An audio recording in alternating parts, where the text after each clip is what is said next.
के, भारत माता के, भारत माता के, दूधेश्वर महादेव के।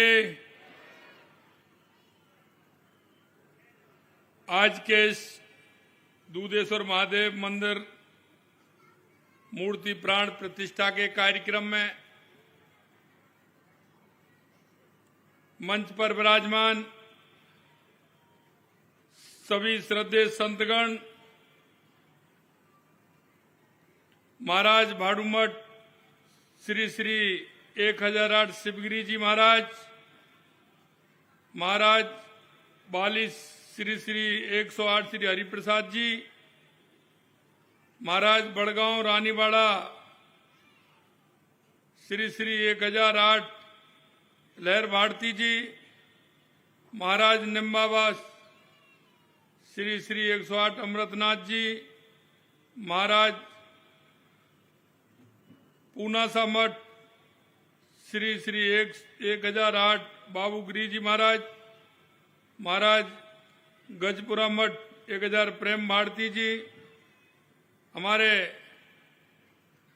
संघ के वरिष्ठ प्रचारक सम्मानीय विजय कुमार जी, हमारे लोकप्रिय सांसद सम्मानीय लुम्बाराम जी, आपके अपने विधायक श्री समरजीत सिंह जी, पूर्व विधायक रानीवाड़ा श्री नारायण सिंह जी देवल साहब, जिला प्रमुख जालौर राजेश राणा जी, जिला अध्यक्ष भाजपा जालौर दशराज पुरोहित जी, प्रदेश भाजपा के मंत्री श्री अजीत माड़न जी, जिला संगठन प्रभारी जालौर महेंद्र बोहरा जी, प्रदेश के मंत्री श्यामलाराम जी, समाज सेवी श्री दीप सिंह धनानी जी, पूर्व जिला अध्यक्ष श्री सरवण सिंह जी राव साहब और मेरे सामने बैठे मेरे पूजा योग बुजुर्गों, नौजवान दोस्तों और इतनी बड़ी संख्या में मेरी माता बहनों, सबसे पहले तो मैं आप सभी का अभिनंदन करता हूं, वंदन करता हूं, आप सभी को मैं नमन करता हूं। आज मैं बहुत ही सौभाग्यशाली हूं कि आज नरसना की इस पावन भूमि से भक्ति भाव और आध्यात्म की एक नई धारा प्रभावित हो रही है, क्योंकि ये हमारे संतों का आशीर्वाद जब हमारे ऊपर रहता है तो निश्चित रूप से हमारी समाज का वातावरण भी अच्छा होता है और हमारी संस्कृति, हमारी विरासत को भी बहुत बड़ा बल मिलता है। आज मैं नरसना के जनमानस की प्रबल भावना की बदौलत आज एक और आस्था के धाम बनकर तैयार हो गया है। ऐसे आस्था के केंद्र बनाने वाले में आप सभी गांव वासियों को, क्षेत्रवासियों को, विधानसभा के सभी लोगों को मैं बहुत बहुत धन्यवाद ज्ञापित करता हूं। आज मुझे पूजनीय संतों और श्रद्धालुओं की उपस्थिति में इस भव्य दूधेश्वर महादेव मंदिर में मूर्ति प्राण प्रतिष्ठा के आयोजन का हिस्सा बनने का अवसर मिला। ये मेरे लिए बड़े सौभाग्य की बात है कि मैं आपके यहाँ इस कार्यक्रम में आया और एक साथ आप सभी के दर्शन का लाभ मुझे मिला है। निश्चित रूप से मैं अपने आप को धन्य मानता हूं। मुझे विश्वास है कि यह महादेव की कृपा बरसेगी और दूधेश्वर महादेव मंदिर एक महत्वपूर्ण आस्था स्थल के रूप में उभर कर सामने आएगा। मैं इसके लिए नरसना वासियों के साथ जालौर और प्रदेश भर के समस्त श्रद्धालुओं को हार्दिक शुभकामनाएं भी देता हूं। साथियों, प्राचीन काल से ही हमारी भारतीय संस्कृति में हमारे आस्था के केंद्रों की बहुत बड़ी भूमिका रही है। यह मंदिर धार्मिक आस्था के प्रतीक होने के साथ साथ हमारी सामाजिक सांस्कृतिक चेतना के प्रमुख केंद्र भी हैं। इन देवालयों में भारतीय वास्तुकला की उत्कृष्टता के भी दर्शन होते हैं। मंदिरों में हमारी परंपराओं, हमारी संस्कृति और हमारे मूल्यों के संरक्षण का काम किया है। सार के रूप में कहूं तो मंदिर भारतीय सनातन संस्कृति की आत्मा है, आत्मा, क्योंकि हम इनके माध्यम से हमारे अंदर जो ऊर्जा हमें मिलती है, निश्चित रूप से वो ऊर्जा हमारे मन को भी संतुष्ट करती है और आने वाली पीढ़ी को एक आस्था के रूप में, एक सांस्कृतिक विरासत के रूप में एक रास्ता भी दिखाती है। मंदिरों ने हमारी परंपरा, हमारी संस्कृति, हमारे मूल्यों के संरक्षण का काम किया है। आध्यात्मिक क्षेत्र में भारत की जो उपलब्धियां रही हैं, जो पहचान है, उससे हमारे मंदिरों का अहम योगदान है। क्योंकि हमारी जो संस्कृति है, हजारों सालों की जो हमारी विरासत है, हमारे देश के यशस्वी प्रधानमंत्री नरेंद्र मोदी जी कहते हैं विकास भी और विरासत भी। और हमारी विरासत को सजाए हुए हम आगे बढ़ते हैं तो निश्चित रूप से हमारी विरासत पर हमें गौरव होता है। इसलिए मैं आपको धन्यवाद देना चाहता हूं कि आप सभी विरासत को बढ़ाने का काम कर रहे हैं। भगवान शिव अनादि अनंत अविनाशी हैं। लोक हित में आपने देखा भगवान भोलेनाथ का विषपान करके नीलकंठ कहलाने वाले भगवान शंकर भक्तों पर कृपा करते हैं और इसलिए उनको भोले भंडारी कहते हैं। थोड़ी सी अगर भावना आपने दी तो भोले भंडारी है, वो निश्चित रूप से भक्तों पर पूरी कृपा करते हैं। भगवान शिव ऐसे देवता हैं जो अपने भक्तों की पूजा आराधना से जल्द प्रसन्न हो जाते हैं, इसलिए उन्हें आशुतोष भी कहा जाता है। महादेव की पूजा से सभी देवी देवताओं को पूजा का फल मिलता है। जिस पर शिव की कृपा हो जाती है उसे कोई बाधा नहीं सताती। भक्तों के लिए शिव का दरबार हमेशा खुला रहता है और वो देवों के देव महादेव हैं। इसलिए मैं आपको आने वाले शिवरात्रि के त्योहार की भी मैं आपको बहुत सारी शुभकामनाएं देता हूं। आज हम नरसाना में जिस अवसर के साक्षी बन रहे हैं वो भारत की सनातन संस्कृति के उत्थान के वर्तमान कालखंड का एक हिस्सा है। साथियों, देश के यशस्वी प्रधानमंत्री नरेंद्र मोदी जी के सक्षम और सुयोग्य नेतृत्व से देश में सनातन संस्कृति को एक नई ऊर्जा मिलने का काम हुआ है। आपने देखा होगा प्रधानमंत्री जी के अनवरत साधना का ये सुपरिणाम है कि पिछले साल उन्हीं के करकमलों से अयोध्या के भव्य मंदिर में रामलला की प्राण प्रतिष्ठा हुई और इस भारत भूमि पर 500 साल के बाद जो इंतजार हुआ उसको देश के यशस्वी प्रधानमंत्री नरेंद्र मोदी जी ने पूरा किया है। और आप देख रहे हैं अयोध्या में एक दिव्य और भव्य मंदिर में हमारे रामलला विराजमान हुए हैं। पिछली साल रामलला के दर्शन का अलौकिक अनुभव एवं दिव्य अनुभूति मेरे लिए भावुक कर देने वाला पल था, क्योंकि मैं उस कार सेवा में भी गया था। निश्चित रूप से जिन्होंने सपने देखे थे, जिनके मन में यह बात थी कि रामलला अयोध्या में रामलला के मंदिर के विराजमान कब होंगे, तो माननीय देश के यशस्वी प्रधानमंत्री नरेंद्र मोदी जी ने करके दिखाया है। यही नहीं मेरे भाई और बहनों, आपने देखा होगा विकास और विरासत दोनों साथ साथ हैं। आपने ये नेतृत्व अद्भुत कालखंड है। इस कालखंड में हमने काशी की धरती पर बाबा विश्वनाथ धाम के वैभव को निकलता हुआ देखा है। इसी कालखंड में हमने काशी का कायाकल्प होते हुए देखा है और इसी दौर में महाकाल महालोक की महिमा भी आपने देखी है, महालोक काल की महिमा भी आपने देखी है। हमने सोमनाथ का विकास देखा, केदार घाटी का पुनर्निर्माण भी हमने देखा है और इसी श्रेणी में आपके इस मंदिर का निर्माण भी हो रहा है। माननीय प्रधानमंत्री जी विकास और विरासत के मंत्र को हाथ साथ करके चल रहे हैं। उनसे प्रेरणा लेकर राजस्थान में हमारी सरकार भी सांस्कृतिक आध्यात्मिक विकास के लिए काम कर रही है। आपने देखा होगा हमने मंदिरों के लिए 100 करोड़ रुपए दिए हैं और खाटू श्याम मंदिर के लिए 100 करोड़ रुपए दिए हैं और पुछरी के लौटा के लिए भी हमने 100 करोड़ रुपए किए हैं, जिससे कि हमारे आस्था के केंद्र ये पूरी तरह से विकसित हो सकते हैं। हमारी सरकार वरिष्ठ नागरिक तीर्थ यात्रा भी योजना के माध्यम से श्रद्धालुओं को अयोध्या, पशुपतिनाथ, काठमांडू अन्य तीर्थ स्थलों पर तीर्थ यात्रा का भी प्रबंध किया है।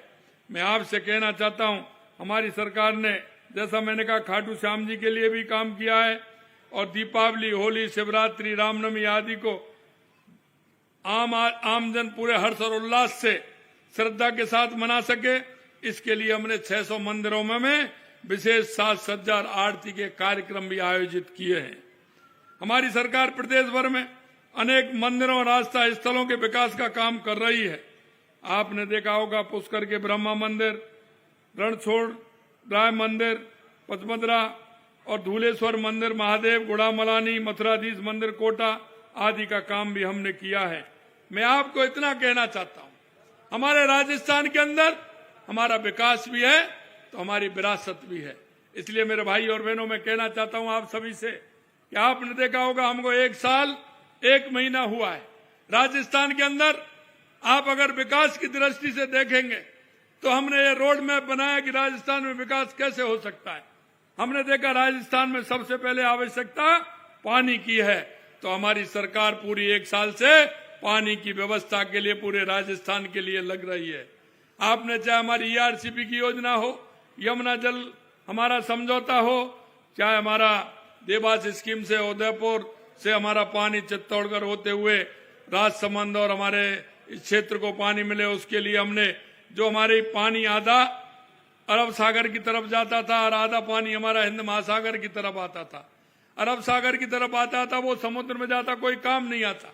उसका भी हमने टनल बना करके, एनीकट बना करके उसको लिया है, जिससे हमारे उदयपुर की प्यास बुझे, राजसमंद और चित्तौड़ की प्यास बुझे।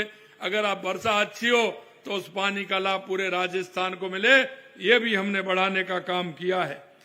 यही नहीं, हनुमानगढ़ गंगानगर से लेकर के बीकानेर, नागौर, जैसलमेर, बाड़मेर तक जो हमारी इंदिरा गांधी नहर का पानी है वो भी हमको पूरा पहुंचे, इसके लिए भी हमने प्रयास किए हैं। और हमने पोंग डैम से हमारा जो पानी कम था उसको बढ़ाने का अनुरोध किया है और उन कच्ची नहरों को पक्की बनाने का काम भी हमारी सरकार ने किया है।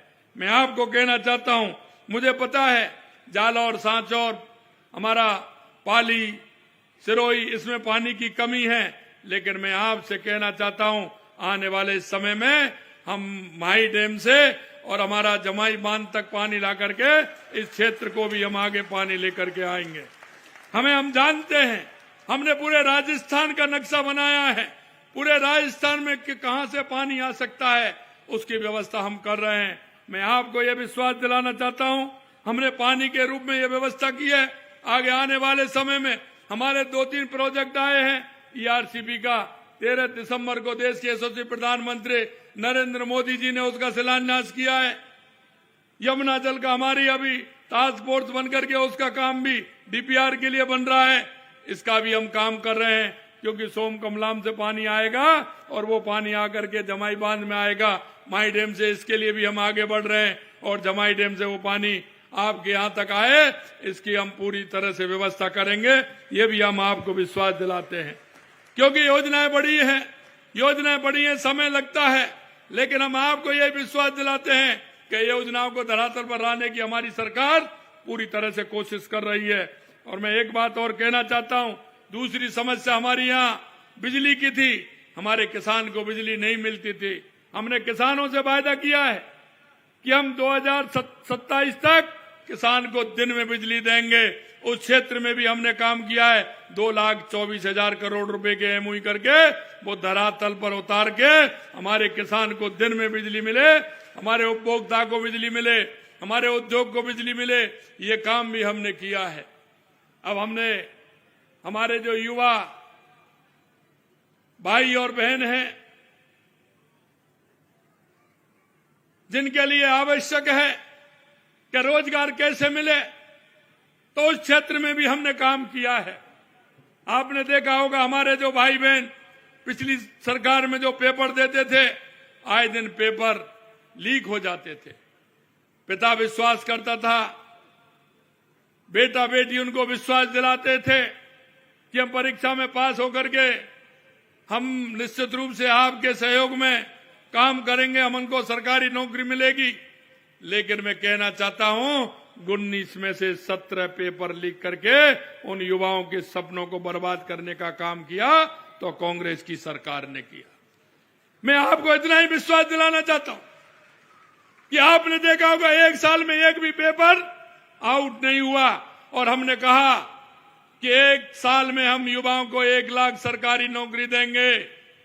आपने देखा होगा मेरे भाई और बहनों, हमने 60,000 नौकरियां दे दी हैं, 15,000 अगले महीने तक दे देंगे। और आने वाले जुलाई में, क्यों बजट जुलाई में आया था, हमने जुलाई में कहा था हम 1 लाख नौकरी जुलाई तक हमारे राजस्थान के युवाओं को 1 लाख नौकरी देने का काम करेंगे।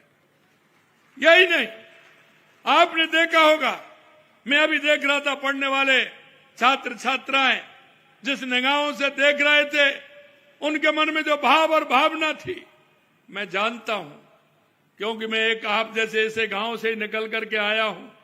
गांव की माता बहनों की पीड़ा को भी जानता हूं, मेरे किसानों की पीड़ा को भी जानता हूं, युवाओं के पीड़ा को भी जानता हूं, और मैं उस गरीब की पीड़ा को भी जानता हूं। इसलिए मैं कह सकता हूं कि किसान, मजदूर, युवा, महिला, निश्चित रूप से उसके उत्थान के लिए हमारी सरकार काम करेगी। हमने इस साल का कैलेंडर निकाला है, 2025 का कैलेंडर हमने जनवरी में ही निकाला, और हमने कहा आप युवाओं से कि आप तैयारी करिए। 81,000 वैकेंसियों का कैलेंडर निकाला है। कब आपकी वैकेंसी निकलेगी, कब कौन से दिन आपकी परीक्षा होगी, रिजल्ट आपका कब आएगा, और आपको नियुक्ति पत्र कब मिलेगा, ये भी हमने तय किया है, जिससे कोई किसी प्रकार की दिक्कत नहीं आए। हमने आपको संकल्प पत्र में वायदा दिया है कि हम 4 लाख नौकरी, सरकारी नौकरी आपको देंगे। मैं आपसे कहना चाहता हूं कि आप निश्चित रूप से तैयारी करिए। हमारी सरकार 5 साल में 4 लाख नौकरियां देगी, 4 लाख नौकरियां देगी। यही नहीं, आपने देखा हमने किसानों के उत्थान के लिए हमने कहा था कि आपको केंद्र से प्रधानमंत्री किसान सम्मान निधि तो मिलती है, लेकिन हम भी आपको देंगे। और आपने देखा होगा कि हमने 1-1 हजार की 2 किस्त आपको पिछले साल की 1-1 हजार की 2 किस्त हमने दी हैं। ये हम जो कहते हैं वो करते हैं। क्यों? देश के यशस्वी प्रधानमंत्री नरेंद्र मोदी जी पर लोगों का भरोसा है कि अगर प्रधानमंत्री जो कहते हैं वो करके रहते हैं। इसलिए मैं कहना चाहता हूं, जो हमारे संकल्प पत्र में जो हमने आपसे वायदे किए, हम 1-1 वायदे को पूरा करेंगे। हम राजस्थान के 8 करोड़ जनता के लिए काम करते हैं। हम 8 करोड़ जनता के लिए काम करते हैं। हम उस गरीब के लिए, किसान के लिए काम करते हैं। हमारी महिलाओं का जीवन स्तर कैसे उठे उसके लिए काम करते हैं। हमारी बहनों का जीवन स्तर कैसे उठे उसके लिए काम करते हैं। हम आपसे कहना चाहते हैं, आज के इस मौके पर मैं आपसे इतना ही कहना चाहता हूं, आपने जिस भरोसे के साथ और जिस विश्वास के साथ हमारी सरकार को बनाया है, हमारी सरकार कृत संकल्प है कि आपको जो हमने 1-1 वायदा जो हमने किया है हमारे संकल्प पत्र में, हमारी सरकार उसको पूरा करेगी, पूरा करेगी, पूरा करेगी।